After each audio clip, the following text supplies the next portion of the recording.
So it's me again, your ate nyo Jaja, no edit, no filter, just me. So for today's video, andito ko sa vlog na to. So this vlog is about mga pangarap, goals sa buhay. Okay, so small steps at a time. Ayan yung title, right? So ano ang ibig sabihin nun? So I'm sharing these thoughts to you. So kapag inaabot mo yung mga pangarap mo, small steps at a time, baby steps. Mag-start ka sa small and unti-unti mong aabutin yung rurok ng tagumpay. Huwag kang magmamadali. Don't rush things. And God has a plan for you. Makakarating ka din doon.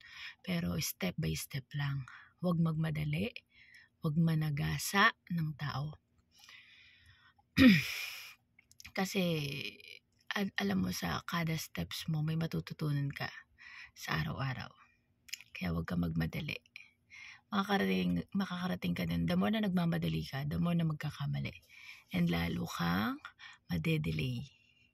So, this is by my experience. Kaya dapat laging mo din kasama si God all the way to your journey. Mag-pray ka. Samahan mo ng lagi mo siyang sama sa prayers, lagi ka mag-pray sa Kanya about to your goals, sa dreams, mga pangarap mo. And lagi mo isipin, nothing is impossible with God. Dito sa mundong ito, siya ang creator natin. So, walang imposible. Basta kasama mo siya sa life mo, small step at a time. Don't rush things, okay? Comment down below if ginagawa mo na yung mga dreams mo ngayon and nasaan ka na. Comment down below. If bago ka pala sa akin channel, don't forget to like, share, and subscribe. And sana may napulot kayong aral sa araw na to.